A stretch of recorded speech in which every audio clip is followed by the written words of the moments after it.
For 3 centuries, from generation to generation, hundreds of millions of factory workers have kept the machines of our industrial world in motion. Who are they? Where do they come from? What do they want? What do they have in common? What are their differences? History has changed them, and they have changed history, altered our way of thinking and living together. Without them, there would be neither space travel nor universal suffrage. But what is their place in the world they have created?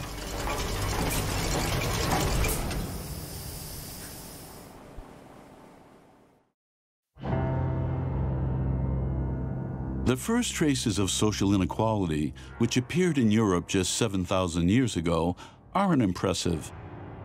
Skeletons of chiefs buried with weapons and jewels, which symbolize their new power and riches gained through the work of those under their command. Slavery, ancient and modern. Medieval serfdom. But as of the 18th century, a new form of exploitation spread across Europe. It happened in the factories where theoretically free men and women worked, those known as workers. Ghislaine Tormos, a car industry worker. On a des boîtes avec des milliers de vis. Si on doit prendre 3 vis, on ne prendra que 3 vis, on n'a pas besoin de regarder. Nos doigts sentent les 3 vis. Et combien de fois je prends dans la boîte, je me dis, je vais bien en prendre 5 quand même. Non, il y a toujours ces 3 vis. Si je dois en mettre 4 de l'autre côté, ce sera 4 vis que ma main va prendre. Elle en prendra pas 5. Et on sent si une petite 4e vis veut s'accrocher. Non, c'est assez impressionnant en fait, la façon dont on est conditionné. On est super conditionné. Je suis sûre que même les yeux fermés, on est capable d'éviter les voitures qui passent, tellement le corps, les odeurs, les bruits, le son. Et puis ces sonneries continuelles. Dès qu'on fait des bêtises, ça sonne. Ou ça sonne pour la prise d'équipe, ça sonne pour la fin d'équipe, ça sonne parce que vous avez fait une connerie, ça sonne.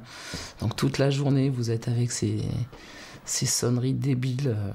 Ta-na-na-na, na-na-na-na. Celle-là, c'est pour les pauses. Et l'autre, c'est...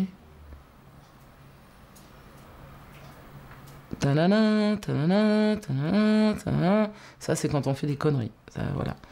Donc ça, c'est pour avertir qui, on ne sait pas. Mais alors, vous avez des grands panneaux qui ciblent bien l'endroit. Donc au moins, le chef, même s'il est loin, il sait qui fait sonner la ligne, quoi.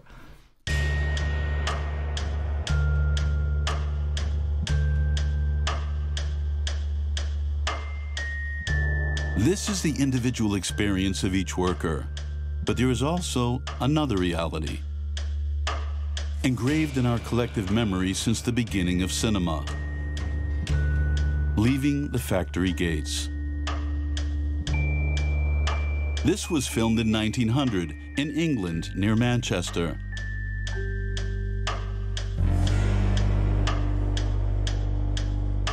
Hundreds of workers leaving a textile factory. A mass, a class, the working class as it was known. A simple fact, visible to everyone, as told by a worker at the Italian steel mill in Terni, recorded by the historian Alessandro Portelli. Quando uscivano gli operai dall'acciaieria, l'acciaieria Terni, cioè tu non dovevi trovarti nella strada, l'hai incontrati mai quando uscivano le uscite, cioè era la fiumana, ma guarda, pensare ai tori così dove a Pamplona, queste biciclette, perché erano tutte biciclette, come un fiume di biciclette, travolgevano tutto. Guarda, non dovevi trovarti sulla strada in nessuna condizione, in nessuna direzione, né contraria e nemmeno perché venivi sollevato e trascinato via come le valanghe di fango adesso di Sarno. Quelli era la classe operaia. Cioè tu volevi vedere la classe operaia, dovevi andare alle 2 quando usciva il turno, perché entravano un po' la spicciolata, ma quando uscivano era proprio una rottura di nodica, come un trombo che occupava tutto il lume dell'arteria. era una cosa impressionante, ancora negli anni 70 era ancora uno spettacolo orrido, veramente, ti metteva paura. E lui dice, appunto, è la fine anni 60 e parla di uno spettacolo orrido. No? Orrido, che metteva paura, però contemporaneamente tutti i termini che adopera sono termini di meraviglia, che contemporaneamente, che è un modo che io ho incontrato continuamente nelle narrazioni operaie anche, che è contemporaneamente di terrore e di bellezza, no? Che è poi la sintesi, cioè, questa fiumana operaia è meravigliosa e terrificante, che è poi la sintesi di quello che per i romantici era il sublime, no? Il sublime, Giacomo Leopardi, il grande poeta italiano, la eruzione del Vesuvio, terrificante e bellissimo. No? La differenza, questo sublime operaio, come l'ho chiamato, è che l'eruzione del Vesuvio, il cielo stellato di cui parla Kant, sono o fenomeni naturali o creazione divina. Qui la fabbrica è un sublime profondamente umano.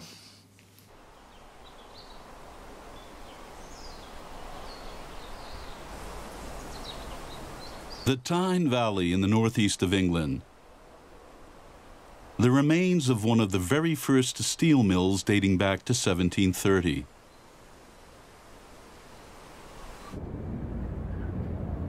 These more recent ruins, as can be seen all over Europe today, are those of the steel mill at Sirá in Belgium. The 18th century ruins and the recent ones mark the beginning and the end of an unprecedented revolution, of which the factory workers were both engine and fuel, heroes and victims.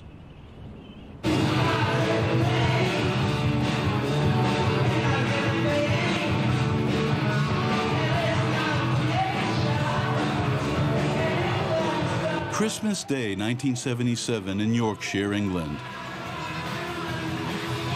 The Sex Pistols gave their last ever UK concert. It was a benefit gig for the children of striking firefighters at Ivanhoe's, the former Huddersfield Grand Picture Theatre. Industrial England was in the midst of a social crisis. In Huddersfield, as elsewhere, factories were closing one after another, particularly textile mills, some dating back more than 2 centuries. Because it was the spectacular growth in the textile production at the beginning of the 18th century where it all began. It was made possible by the exploitation of hundreds of thousands of black slaves in cotton fields on the American continent, who provided the raw material at minimal cost. Even before any technical progress, this growth in the textile market totally disrupted the production chain.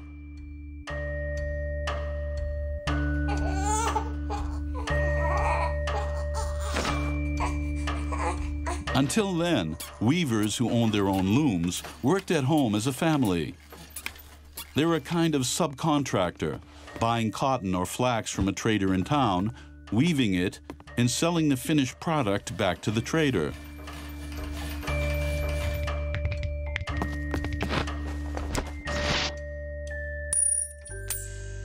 But in a quest for greater profits, traders decided to take control of the whole chain. They invested in several looms, which they installed in a single place, a factory.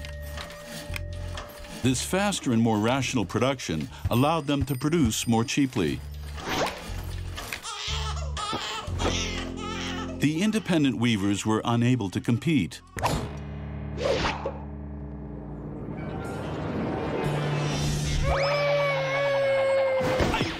In order to survive, they needed to go and work in the traders' factories where they sold their labor in return for a salary. This was known as the factory system. Factories became machines for producing the working class, their raw material being the hundreds of thousands of tradespeople and peasants, who in order to survive were obliged to work in the hundreds of textile mills which sprung up across England in the second half of the 18th century. What we know as the Industrial Revolution began with an economic revolution.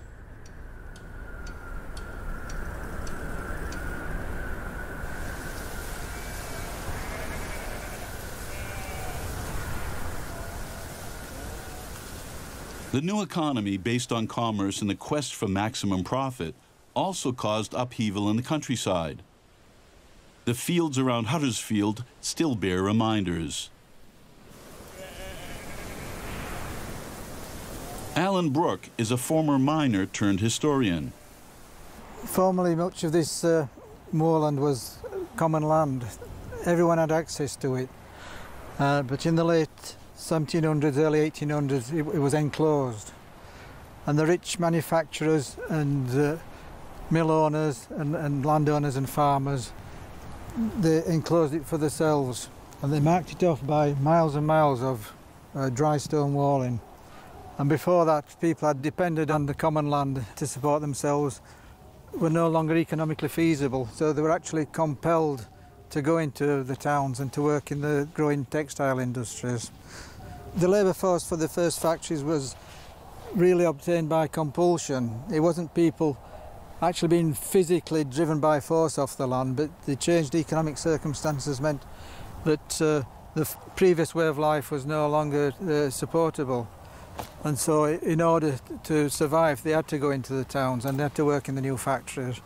And so the compulsion, it wasn't open, but it was there nevertheless. And the enclosures was one means of coercing the peasantry to move into the new industrial towns. It became the dictatorship of the clock instead of the dictatorship of nature.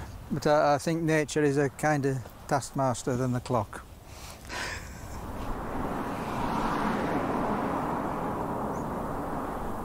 In England, this confiscation of common land was tactfully referred to as enclosure. In the Scottish Highlands, it was more bluntly called clearance.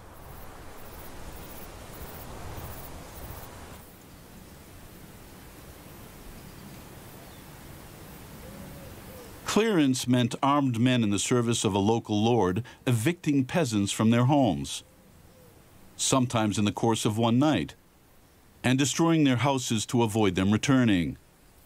The peasants were replaced by sheep, the wool trade giving particularly good returns. The village of Arriconan underwent clearance in 1848.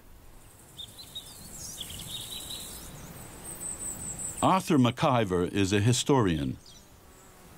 Using their fortunes derived from plantations in Jamaica, from trading in rum, spice, cotton, and slaves.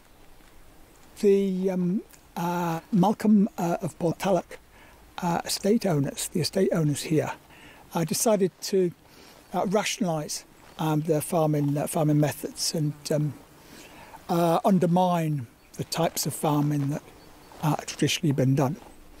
And effectively, they were looking towards clearing out the tenant farmers to consolidate their farms into much larger units and then to bring in sheep.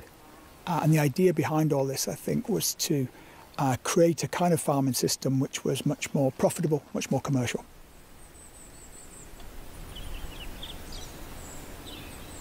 This forced removal, forced expulsion of Scottish tenant farmers and the clearances through the 18th century and the 19th century had enormous implications. Tens of thousands of Scottish tenant farmers went abroad and or migrated across the industrial cities. So without the kinds of changes that were taking place on the land, without the labour for factories, mines and industrial units in the cities, industrialisation just wouldn't have been possible. In the Highlands and Islands with the clearances, it's the destruction of a traditional way of life, a Gaelic way of life, the erasure of that way of life. Similarly, we take the pattern forward. You've got the destruction and erasure of a working class, a vibrant working class community and way of life and with the industrialisation in the later 20th century. So yeah, there are, in a sense, repeated patterns over time. over 2 centuries, we can see a similar disregard for human values, for the community values, the dominance of a kind of faceless competitive system.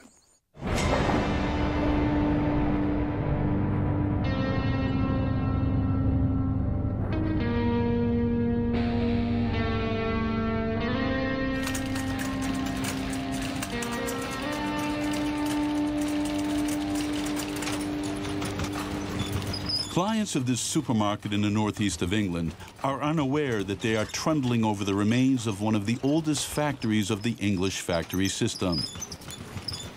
They were uncovered during the building of the store and quickly filled in, leaving just this chimney from a later period to be carefully restored. Founded in 1690, the business which produced nails for the Navy and chains and irons for the slave trade employed 300 workers. Craft techniques were used, but assembled in a single place, surrounded by a wall. The master of Crowley Forge provided raw materials, tools, and accommodation for workers, allowing him to control all aspects of their lives. The machines were powered by the water of the river Derwent, like the water mills of old. But the flow was regulated by a complex network of canals and ponds which allowed continuity of production.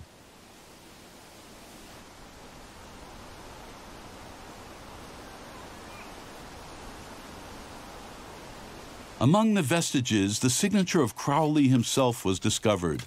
After having tamed nature, he went about taming his workers. He was a pioneer in the subject, and the first to put into practice the famous formula of the comedian Coluche.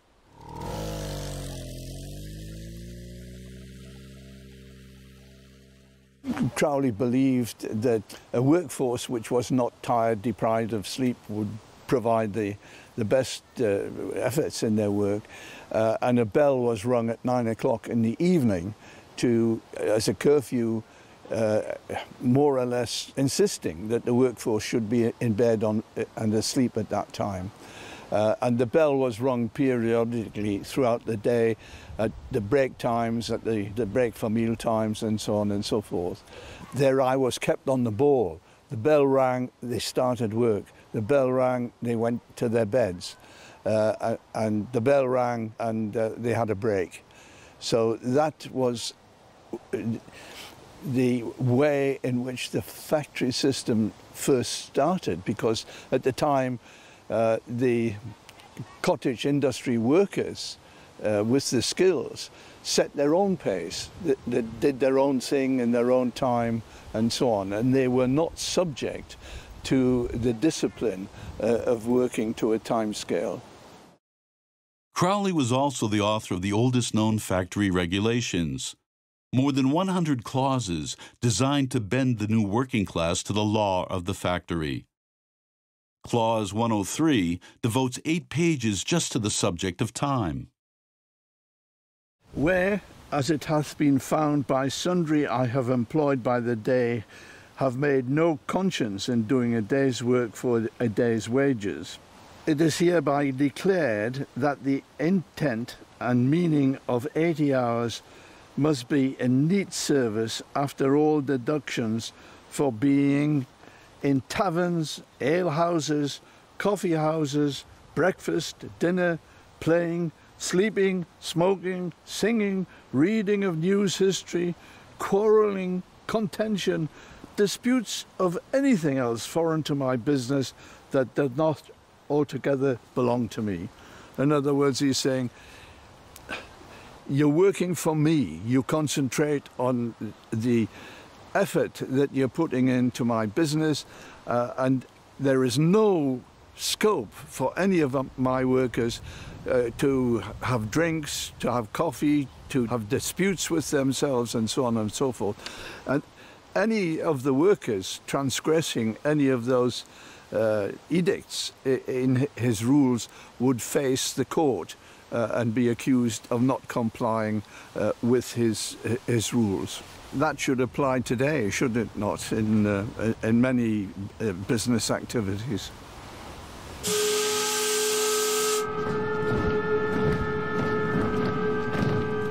Fritz Lang's film Metropolis. The control of time was at the heart of the new trader economy. Mathematically measured time, synchronizing both people and exchanges. Time, money for some, shackles for others. Until the middle of the 19th century, certain English factories forbade workers to have their own watches under threat of confiscation or dismissal. The control of time belonged to the bosses, who were not above altering the factory clock on occasions, pushing the hands forward in the morning and back in the evening to steal a few minutes from the unfortunate workers. A day's work could last up to 16 hours, not including the often 2-hour return walk between place of work and home. This left workers 6 hours in which to recuperate and to rebuild the strength they would sell the next day.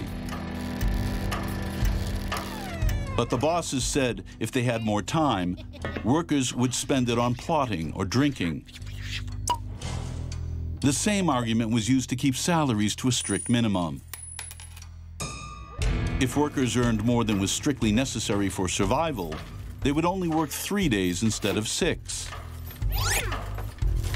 And the boss's capital, invested in the tools of the factory, would also stop working.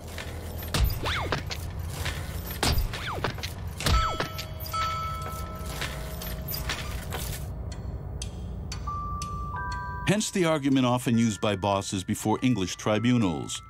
Workers who refused to work 6 days out of 7 were depriving them of their profits, were stealing from them. Jacques Rancière, a philosopher. Ce qui est central pour définir l'être ouvrier, et du même coup, on peut dire la souffrance ouvrière, c'est l'absence de temps. Bon, normalement, quand on pense ouvrier, on pense le travail, les pénibilités du travail, les heures de travail, mais comme heure, disons, de souffrance au sens de la difficulté. Ou bien, au contraire, on pense au travail ouvrier comme source de fierté et ainsi de suite. Or, bon, ce qui m'a frappé, bon, lorsque j'ai lu tous les textes ouvriers des années 1830, 1840, c'est que quand même, le principal problème, c'est le fait que on n'a pas le temps, c'est le fait qu'on est contraint, qu'on ne dispose pas finalement des moyens de vivre, quoi. Et bien sûr, ce qui m'a intéressé, c'est que quand j'ai relu La République de Platon, parce que je voulais en quelque sorte m'introduire une perspective par rapport à ma recherche sur l'archive ouvrière, ce qui m'a frappé, c'est que Platon le dit, tout au début de La République, il dit que pour que le travail soit bien fait, il faut que l'ouvrier soit là tout le temps. Il n'a pas le temps d'être ailleurs que dans son atelier ou dans son lieu de travail. Ce qui est évidemment une absurdité, surtout dans un type d'économie relativement primitif, celui dont il parle. Ce qui veut dire qu'en réalité, l'absence de temps, c'est quelque chose comme une contrainte symbolique. Au fond, c'est ça qui a été reproduit, on peut dire, un petit peu continuellement au fil des siècles. À savoir qu'il y a des gens, ça peut être les ouvriers, ça peut être les femmes, qui ont leur lieu et leur emploi du temps qui est bien assigné, quoi, et qui n'ont pas à s'occuper d'autre chose. Au fond, il y a cette espèce de grand partage fondamental entre ce qu'on appelait dans l'Antiquité des hommes actifs, c'est-à-dire des gens qui sont capables justement d'avoir la disposition de leur temps, de se fixer des buts d'action, ou même éventuellement de goûter le loisir, et puis ces hommes qu'on disait passifs, qu'on disait parce que, voilà, ils étaient censés vivre au fond le temps comme une espèce de contrainte, une nécessité de tous les jours, sans aucune possibilité d'avoir des vues à long terme, sans aucune possibilité de sortir du cercle de la contrainte et des besoins matériels.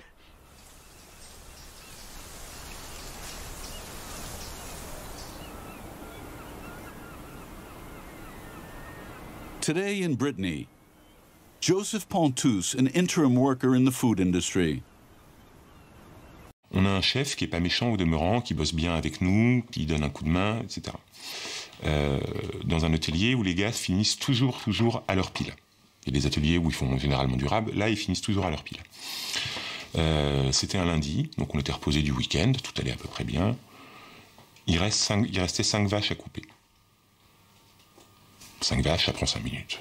Les gars se concertent entre eux, ils disent « Allez, on n'est pas à 5 minutes près, on va faire les 5 vaches. » Ils font les 5 vaches, c'est la première fois de ma vie que je les voyais faire du rab. Le chef vient les voir, leur dit merci, merci. C'est comme si sa vie en dépendait des 5 vaches qu'il avait. Le lendemain, on finit 10 minutes en avance. 10 minutes en avance. On se dit, bon, voilà, il va nous laisser partir, il va pas nous faire chier pour... Le même chef, il fait, ah bah il y a des vaches qui ont été tuées du jour, là on peut s'en tuer une dizaine, comme ça on prend de l'avance pour demain. Et je crois qu'en rentrant ici, à la maison, j'ai pleuré. J'ai pleuré déjà cette humiliation, enfin... Oui, d'humiliation, quand même. Ça complètement comme une humiliation, d'incompétence du chef, qui est un bon bosseur, hein, mais je pense qu'il n'a jamais fait d'école de management ou de ressources humaines ou quoi que ce soit, de ne pas comprendre à quel point c'était du mépris envers les gars de ne pas leur filer 10 minutes.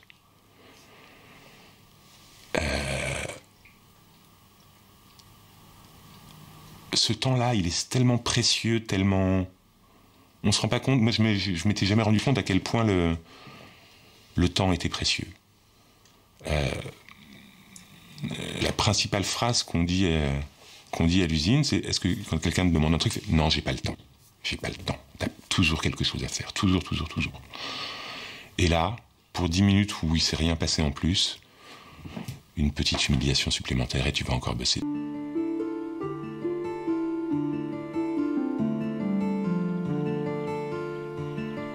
Once our valleys were ringing with sounds, oh, children singing, but now sheep bleat in the evening and shillings stand empty and broken.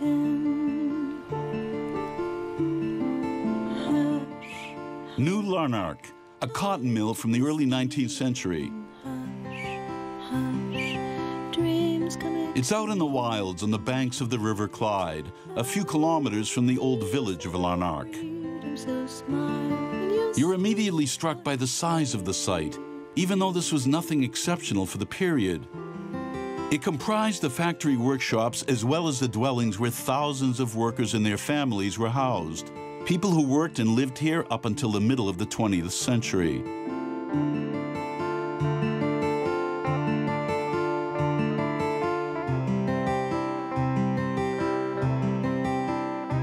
It's a genuine workers' city with its own church and cemetery, where you can still find the names of a few Scottish Highland peasants who wound up here after being driven from their villages.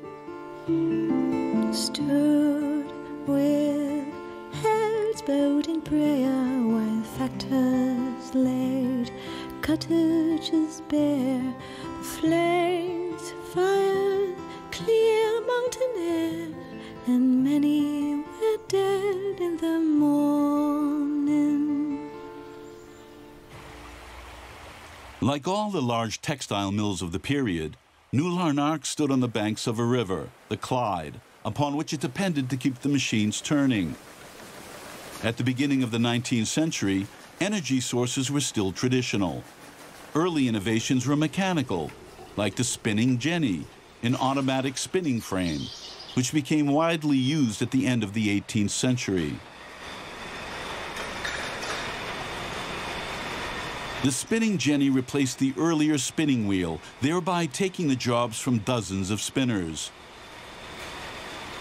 But it also created a fresh demand for maintenance workers. Retying broken threads required people small enough to slide under the machines. New Larnac employed 500 children, including those rented out to the factory by orphanages, which was common practice at the time. The very nature of the work changed. Craftsmanship, a source of pride for the craft person who could produce an object from start to finish, lost its value.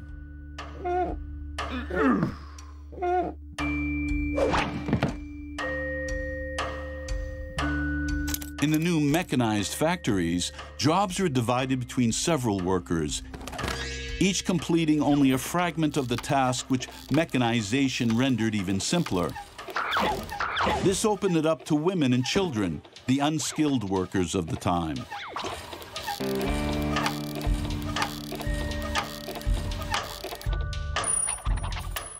In any case, wages were so low that families could only survive if everyone went to the factory.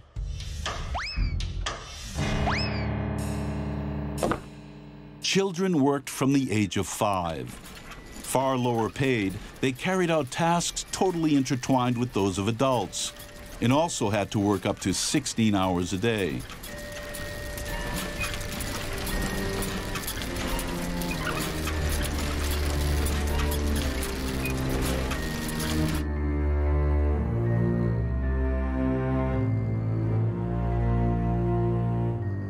Still at the end of the 19th century, the American Lewis Hine took these photographs of children in the large textile mills.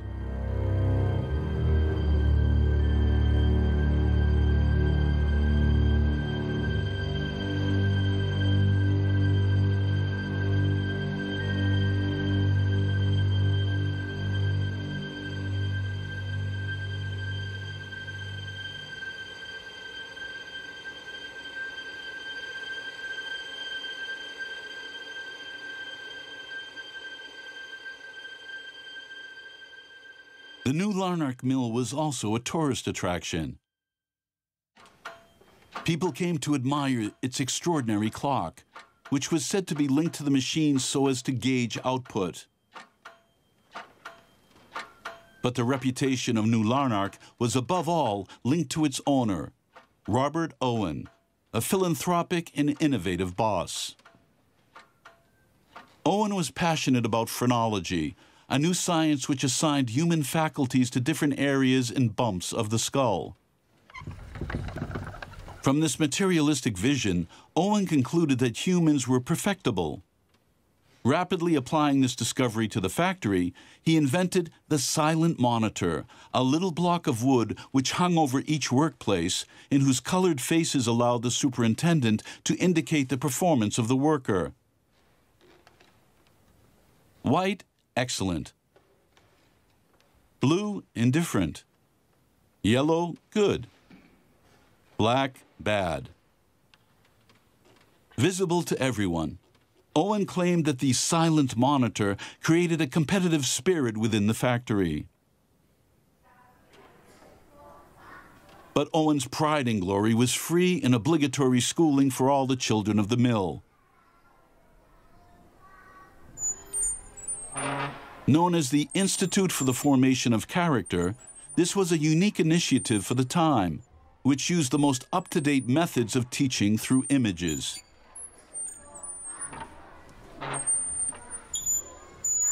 Important visitors were invited to a dance performance given by the children.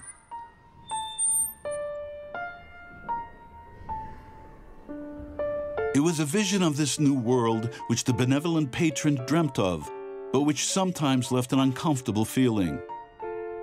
One friend of Owen's remarked that the perfect regularity of the children's movements made him think of puppets, who would be manipulated by the great wheel of the factory. He considered that Owen exerted absolute control, like that of the master of a slave plantation.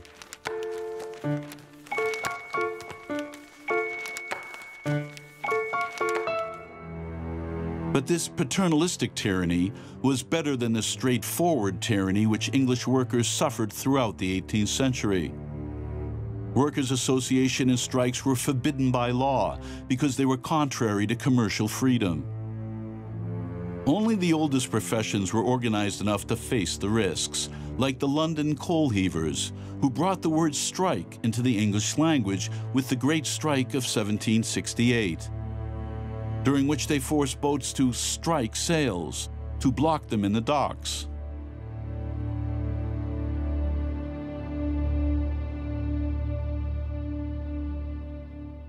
In the absence of strikes, other forms of protest inherent to peasant traditions were available. Old-fashioned uprisings, which were spontaneous and violent, were provoked by famine or increases in the price of wheat. These were often led by women. Speculators were targeted and fair prices demanded. There was total social insecurity. With no contract, no protection, at the mercy of market fluctuations, workers were always in fear of the worst, falling into absolute poverty, which the poor laws treated as an offense. Without work or resources, workers were condemned to the workhouse, where adults and children carried out forced labor.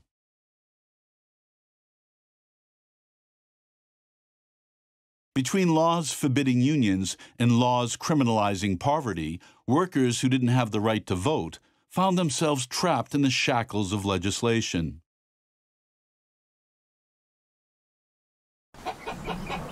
This is Enoch, the Great Hammer. He was produced as a replica in 2012 to celebrate 200 years of the Luddite Uprisings. He is a replica, not the real thing, but I'm sure if called into service to smash machinery, he could still do that today.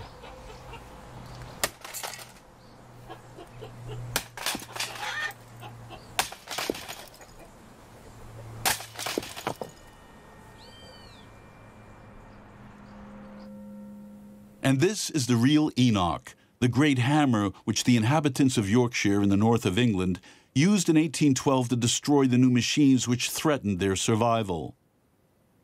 Today, the hammer stands in a glass case in Huddersfield Museum, surrounded by the truncheons used by law enforcement officers and the sword of one of the soldiers which the government sent in by their thousands to quell the greatest uprising which England had seen since the 17th century.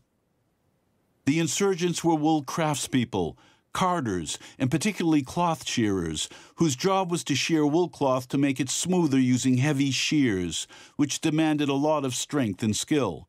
Operating a mechanical shearer needed neither of these.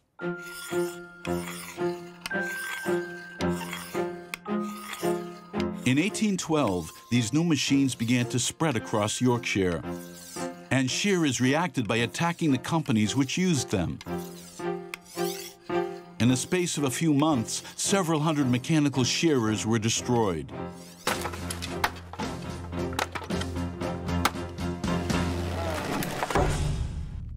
Manufacturers offered rewards, the army occupied the region, and Parliament passed a law punishing machine destroyers with the death penalty. Arrests, judgments, executions. But the movement was not just corporatist. The mythical General Ludd, hailed by the insurgents, was a righter of all wrongs in the tradition of Robin Hood. No general but Ludd means the poor any good, proclaimed this entrance pass to one secret meeting. Come, cropper lads of high renown, who love to drink strong ale that's brown, and strike each haughty tyrants down with hatchet, pike and gun. The cropper lads for me, the gallant lads for me, who with lusty stroke the sheer frames broke, the cropper lads for me. The only images of the insurgent Luddites which we have are those from government propaganda, depicting them as cowardly pillagers disguising themselves as women before attacking. But in popular folklore, they were heroes whose exploits were sung about. Night, fine night, when all is still and the moon is hid behind the hill, we forward march to do our will with hatchet, pike and gun. Great Enoch still shall lead the van, stop him who dare, stop him who can. Press forward every gallant man with hatchet, pike and gun. Come all you croppers of stout and bold, let your faith grow stronger still. These cropping lads in the county of York broke the shears at Horsfall's mill. They broke the shears and the winders too, set fire to the Taslin mill. They formed themselves all in a line, like soldiers at the drill. For the most spectacular attacks, several hundred Luddites gathered at night in the countryside around Huddersfield. There was military discipline. All those present swore an oath, an action which engaged them all the more since a new law punished illegal oaths with deportation to the colonies. I, on my voluntary will and accord, do declare and solemnly swear that I will never reveal to any person or persons, in any place or places under the canopy of heaven, the name or names of any persons who compose this secret committee, their secret proceedings, meeting place, abode, or anything else that may lead to a discovery of the same, either by word, deed, or sign, under the penalty of being sent out of the world by the first brother who shall meet me. I furthermore do swear that I will use my best endeavours to punish by death any traitor or traitors, should any rise up amongst us, wherever I can find him or them, and though he should fly to the verge of nature, I will pursue him with unceasing vengeance, so help me God, and assist me to keep this my oath inviolable. Amen. So it was very serious stuff, because at that time I actually believed that it would bring retribution to them, if not from the Luddites, then from God. The problem with the Luddites, as with many working class movements, is, especially at that time, that with being clandestine and underground and not being able or willing to keep any written records of the meetings, for example, we don't have any first-hand account of what they actually thought about what they were doing, about what their actual motivations were. It's quite right to see them as being that transition between old forms of struggle and new forms of struggle. They're sort of looking both ways, of looking back to the past and the domestic system of production which they wanted to maintain, but also the forms of struggle that were being forced into, such as petitioning Parliament and organising. They looked forward to the new industrial system which they were trying to fight against.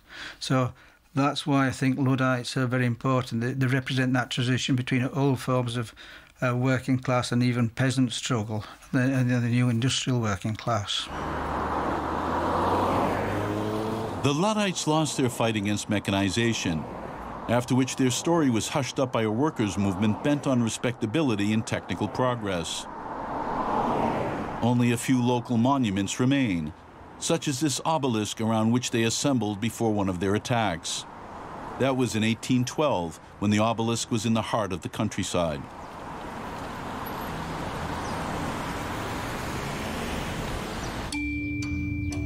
Huddersfield in 1847. 30 years after the uprising, the Industrial Revolution took on a new face.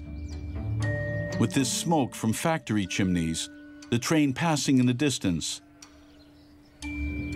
steam power replaced the early hydraulic power, fixing the image of the industrial world for the century to come.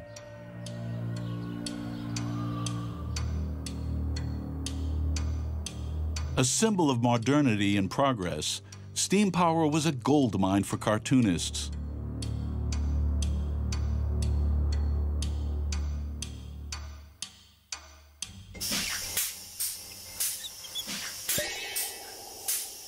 For the workers, it was less amusing.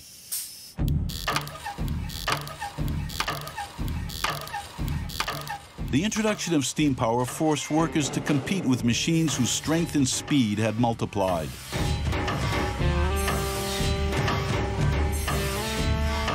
As the rhythm became faster and faster, accidents multiplied.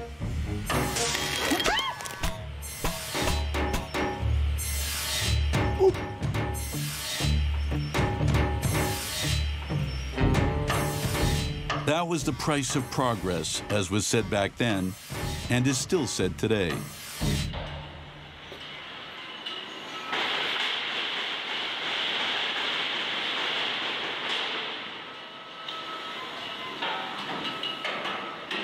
J'ai une dame une fois qui m'a demandé, qui m'a dit, mais justement avec l'automatisation, c'est pour le bien-être des ouvriers, vous devriez être content. Je lui dis, mais madame, moi, plus un robot va vite, plus je suis obligé, moi, d'aller vite. Ça n'a rien apporté à l'ouvrier, en fait. L'ouvrier, il est obligé de s'adapter à la cadence d'un robot. Et il va de plus en plus vite. Et nous, on a les capacités qu'on a, physiquement. J'étais sur le poste des C2, je faisais les petites voitures C2, et je faisais les portes. J'avais plus de 6 tonnes par jour, en fait, en portant les différents matériaux que j'avais à donner pour construire une porte. C'était 6 tonnes par jour, mais aussi il y a le danger. c'est du galva, c'est des lames de rasoir.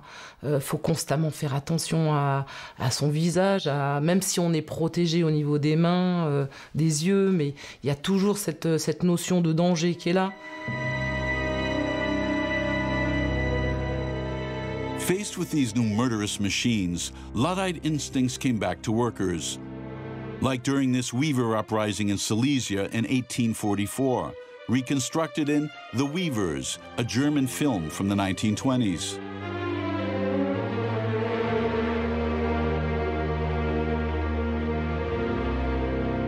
We have no direct testimony from German Luddites, but a novel of the time spoke for them. Stefan Berger is a historian. If we want to do it like the English, we have to destroy the steam engines and raze the houses of torture, that is the factories, to the ground. My two boys are lying in bed at home. Until a year ago, they were perfectly healthy. Now one of them is missing a hand, the other a foot. The rolling machine has crushed them. For the rest of their lives, they will be cripples, sitting on the floor day and night to earn a few pennies by laboriously weaving doormats. Herr Süßlich, who's the factory owner, has not given them a penny in compensation.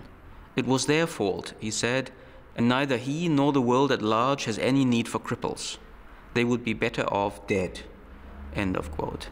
So it shows the kind of, on the one hand, the perception of amorality of the owners, who are only thinking about their profit and have no feelings for the workers who are at the receiving end of the machinery, who are suffering from the machines, who are experiencing accidents and are marked for life by the experience of working with the machines. And the consequences that some of them draw from this is to destroy the things that oppress them, and that is the machines. And the reference here also is to the English, because in England, of course, we see the earliest forms of Luddism and also the most widespread and the most extreme, because I guess it is in England where this new factory regime is first established.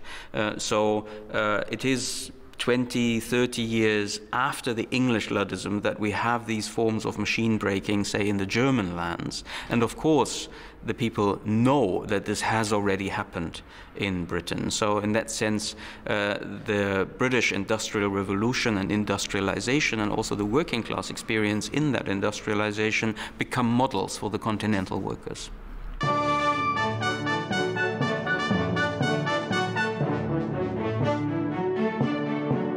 At the very moment when England was inventing a new industrial world, the French Revolution, as seen here by the filmmaker Abel Gance in the film Napoleon, was inventing a new political language, decreeing, at least in principle, the rights of man and of the citizen. In England, this language was taken up by a small group of radicals, artisans, and writers, including the great poet William Blake, a fierce critic of the factory system and of the large factories which he referred to as the mills of Satan. They think they have done me no injury, and are gone to praise God and his priest and king, who make up a heaven of our misery, says one of his poems. But repression in the war with France, which broke out in 1794, forced these English revolutionaries into hiding. Government propaganda lashed out against these bloody sans-culottes and the satanic partisans of universal suffrage.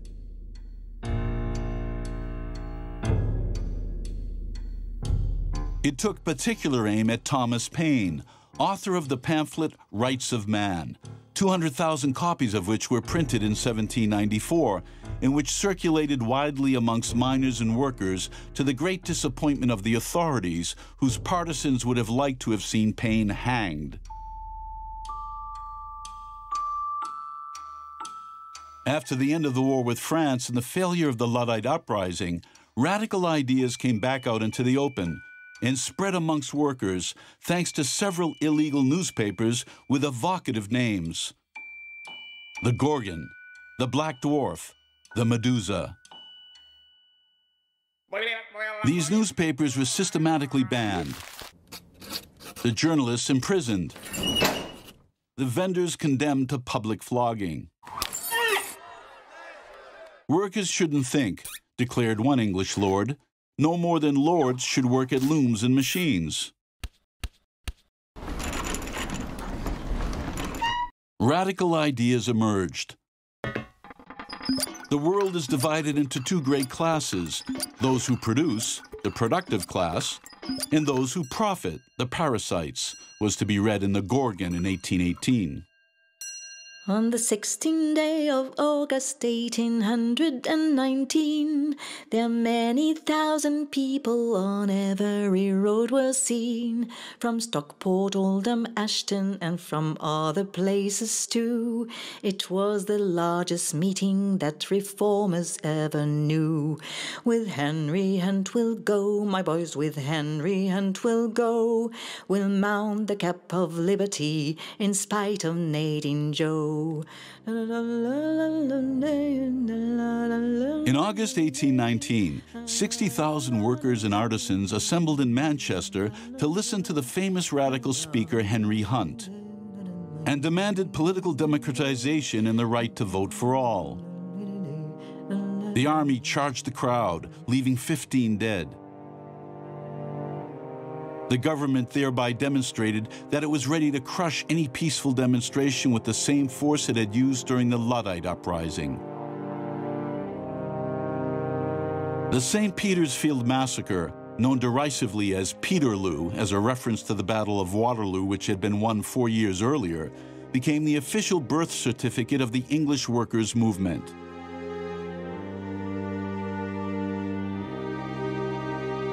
This old political banner is a tribute to the victims. Exhibited in Huddersfield Museum, a few paces away from the Luddite hammer. It dates back to 1820 and was in all the workers' demonstrations of the 19th century. It demands universal suffrage, freedom for England, Scotland, and Ireland, the abolition of slavery. Am I not a man and a brother? Written in biblical language, this demand was to be the legacy of the first generation of English workers to the following generations. The desire to be recognized as equals, whole human beings, men amongst men.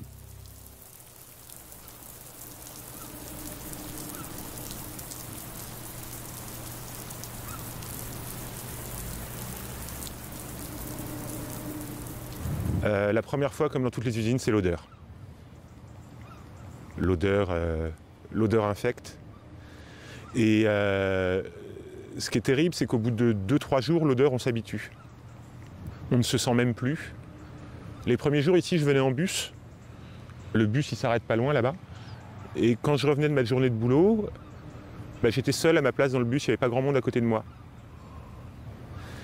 Les gens, ils peuvent aussi repartir par bateau pour aller de l'autre côté de la rade. Et ceux qui bossent ici, on les sent. Mais nous, on ne se sent plus. Et au bout de 2 jours, on ne sent plus la crevette, on ne sent plus le poisson, on ne sent plus rien. Là, je bosse à l'abattoir, je ne sens plus la viande, il paraît que j'ai une odeur de mort quand je rentre. Le premier truc qui surprend, c'est l'odeur.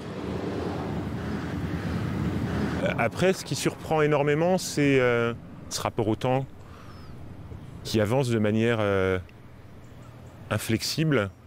C'est absolument terrifiant, en fait. D'un côté, c'est le temps qu'avance d'une manière... le temps de la chaîne qu'avance d'une manière effrayante et implacable. Et de l'autre côté, c'est le temps de la journée de travail qui n'avance pas. C'est-à-dire que les journées sont infiniment longues, infiniment pareilles. On n'en voit pas le bout. À peine on est sorti de là, on a quelques heures pour se reposer, aller dormir très rapidement. Et le lendemain, c'est la même. Toujours ce monstre de métal là qu'on voit en face. Je suis sûr que si on revient là dans 20 ans, ça sera pareil. Rien n'aura changé. Il y aura toujours une production à assurer. Il faut que la production continue. Et à l'intérieur, il y a des hommes et des femmes qui sont complètement interchangeables. On s'en fout de leur histoire, on s'en fout de leur passé, on s'en fout de leur vécu, on s'en fout de leur douleur, au dos, aux bras, aux jambes.